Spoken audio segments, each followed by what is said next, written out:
2 Chronicles chapter 35. Now Josiah kept a Passover to the Lord his God in Jerusalem, and they slaughtered the Passover lambs on the 14th day of the first month. He established the priests in their duties and encouraged them for the service of the house of the Lord. Then he said to the Levites who had power in all Israel to sanctify themselves for the Lord. And they put the holy ark in the house built by Solomon the son of David, king of Israel. And the king said, "It shall no longer be a burden on your shoulders. Now serve the Lord your God and his people in Israel. Prepare yourselves according to your father's houses, by your divisions, following the written instruction of David, king of Israel, and the written instruction of Solomon his son, and stand in the house according to the divisions of the fathers' houses of your brethren, the sons of the people, and according to the division of the fathers' house of the Levites. Slaughter the Passover and prepare the holy things for your brethren, so they may do according to the word of the Lord by the hand of Moses." Then Josiah began the sacrifice for the sons of the people, with sheep and lambs and young goats from the flock to the number of 30,000, as well as 3,000 calves for all the Passover offerings, for all who were present.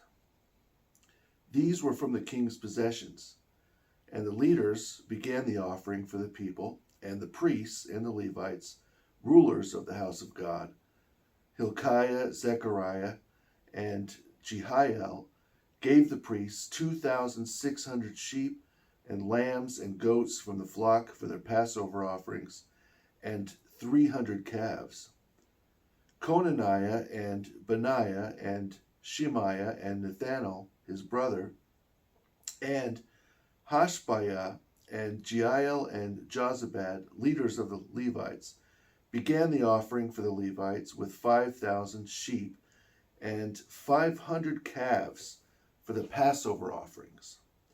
So the service was prepared, and the priests stood in their places with the Levites in their divisions, according to the king's command, and they slaughtered the Passover offerings. The priests sprinkled the blood with their hands, while the Levites skinned the animals.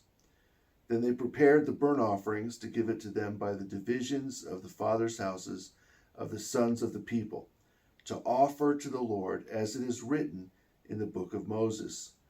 And so they did in the morning. They roasted the Passover offerings with fire according to the ordinance, but they boiled the other holy offerings in bronze pots and in pans. And it went well, and they divided them quickly among all the sons of the people. Afterward they prepared portions for themselves and for the priests, because the priests were busy offering burnt offerings and fat until night. Therefore the Levites prepared portions for themselves and their brethren, the sons of Aaron. And the singers, the sons of Asaph, were in their places according to the command of David. Asaph, Heman, and Jeduthun, the king's prophets and the gatekeepers, were at each gate. They did not have to leave their service of the holy things, because their brethren the Levites prepared portions for them. So all the service of the Lord was arranged and prepared on that day to keep the Passover and to offer burnt offerings on the altar of the Lord according to the command of King Josiah. And the sons of Israel who were present kept the Passover at that time, and they kept the feast of unleavened bread for 7 days. No Passover like this was kept in Israel since the days of Samuel the prophet, and none of the kings of Israel kept such a Passover to the Lord as Josiah kept, having the priests and the Levites and all Judah and Israel present, and the inhabitants of Jerusalem, in the 18th year of the reign of Josiah. The ventriloquists and the mediums and the images and the idols and the other abominations which were in the land of Judah and in Jerusalem, King Josiah burned with fire to confirm the words of the law written in the book which Hilkiah the priest found in the house of the Lord. There was no one like him before him, who turned towards the Lord with all his heart and all his soul and all his strength in all the law of Moses. No one arose like him afterward. But the Lord did not turn from the anger of his great wrath with which the Lord was enraged against Judah because of all the provocations with which Manasseh provoked him.